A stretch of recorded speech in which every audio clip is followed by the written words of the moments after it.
Welcome back for a new video game pickups. Been a while since I've done one of these, as I haven't been collecting as much physical games as of late. But here's a few total, checking out 7 for multiple different platforms. With that said, music in the background is from Final Fantasy VIII, if you're at all curious. With that said, first one is for the Nintendo Wii U, as I'm not going to stop collecting for this until I have the entire physical North American library for the Wii U. With that said, interesting one. This one is based on the Walking Dead show rather than like Tall Tales thing. So I'm kind of curious how it plays versus the other one, which is definitely, I think, really solid for the storytelling. But given this is just a tie-in game to a TV show, it's hard to say. I don't know how much quality and time they actually put into it. But the price is relatively very affordable, so... Next one. The only air one for the Wii U is Deus Ex Human Revolution Director's Cut. Of course, based around classic 80s sci-fi, obviously. Stuff like Blade Runner. I'll be curious how this now. Supposedly, this game actually is supposed to use some implementation of the gamepad, like keeping track of yourself with the maps and everything. So it takes certain elements from games like Zombie U. Though we'll see how well overall this implements the controls, because I think Zombie U was one of the few that actually used the controls pretty well overall. With that said, next we have two for the X1. First up, since at least it is compatible with the Xbox One, even if it doesn't run quite as good, still I wanted to get a hold of Infinite, as I've been very much a fan of Halo ever since the very first game. So I definitely want to try this, as it's supposed to be more of an open world style. Definitely caught my attention and curiosity. And I like that it's taken a lot of elements like areas and stuff more off of the very first Halo game. So it definitely gave me a little bit of nostalgia when I saw originally trailers and stuff for the game like earlier on.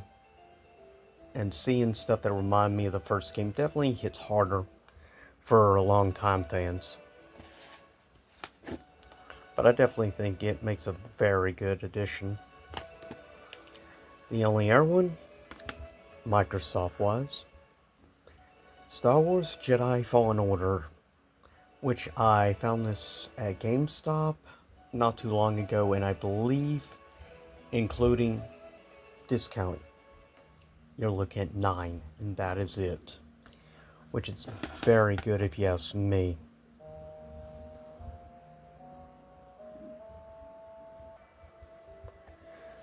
Next up, which is something I'm looking forward to do a record playthrough of in the near future, Epic Mickey Rebrushed, which has been actually on sale at Walmart, just a heads up. So if you're looking for a good deal and you remember having good memories of the original, definitely some maybe a check out and pick up, or if you want, always wait a little longer for price to drop more. But overall, I'm definitely curious to try and see how it is, if it plays as good as the original or not. That remains to be seen, but I'm definitely very curious to try it out. Second to last, so I got about several months ago from Limited Run and that is this, which is very much a love letter to 80s cartoons, Saturday morning and stuff. Like, this is like a head nod to classics like G.I. Joe or to like He-Man, as well as many other classics of that time period. And maybe also a little bit elements in it also kind of seem familiar. Thundercat and Voltron fans. But definitely, if you're looking for a unique experience, this is definitely an interesting one. And I do like the cel shade art style that's going with. And I think that's where this is most interesting. So if you're somebody who grew up on 80s or 90s, like Saturday mornings and stuff, this is something maybe a check out. If you're at all curious. And last but not least, of course, The Legend of Zelda Echoes of Wisdom, which technically I have actually already done a review on this, but like I said, I actually really enjoyed this one. I think this is legit a great game, and it is nice to finally get a play, even if not all the way through to the end. It's nice getting to play with Zelda finally, since it's called The Legend of Zelda after all. But with that said, it's actually very interesting and a very unique experience compared to most other Zelda games. But the copy ability you gain really helps you reach other areas you would normally be able to access.